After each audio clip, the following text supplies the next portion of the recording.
دوستان سلام، امروز اومدیم بازار لشنشا ببینیم با 200,000 تومان چی میتونیم بخریم.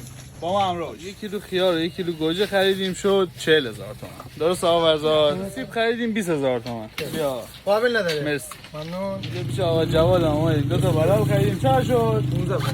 15 تومان. 20,000 تومان هم فلفل خریدیم 20 تومان. زیاد ندیم. اون همیشه 20 تومان. اشکال نداره. من نگه دست ما 1 کیلو سیب ترش خریدیم. چقدر شد آقا؟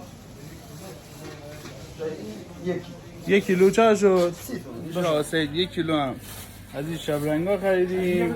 کیلوی چنده؟ فرق نمی‌کنه سید، از هر جایی داری. کیلوی چنده؟ 25 تومن. خب اون چی؟ این 25,000 تومن. بالای ما بدیم. نیم کیلو. آره هر کدوم داری. آرمان هم لیمو ترش گرفتیم. آقا شما اندازه 10,000 تومن بذار بسته. خدا داشت دست دهنه.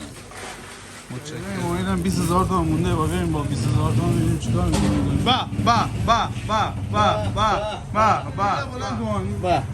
بداشتی. فسنجون عالی. عالی. مرسی. من دارم میرم. بذار 20,000 تومان دیگه خرید بکنم بیام. این 10 تومان بگیر. قابل نداره. این 10 تومان 2 تا دلار گرفتیم شد. نه یه چی پاره پول بگیر.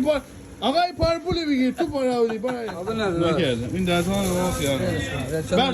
بله خود همون اندازه 10 تومان بده بیشتر نه. چرا بیشتر نه به خاطر اینکه دارم میگم با 200 تومان میشه چی خرید. تا حالا اینا رو خریدم یه ذره پیش فرزاده. آقا ما با 200 امروز ما با 200,000 تومان اومدیم بازار لشنشا. یه ذره جلوتر ببینیم. با 200,000 تومان اومدیم بازار لشنشا تونستیم این اقرام بخریم. نگاه کن. 200,000 تومان پول نیست. آقا ببین من چی خریدم دیگه. خیار. گوجه. این سیب از اون آقا خریدم. خیار محلی 2 عدد. لیموی ترش 2 عدد. گلابی 5-6 عدد. سیب ترش. فلفل شیرین.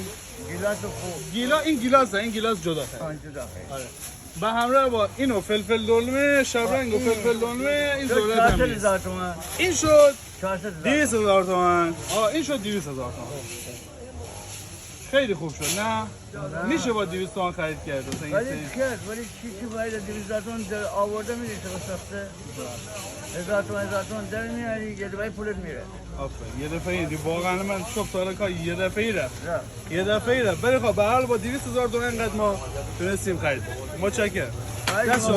خدا. افتخار. ماشاءالله.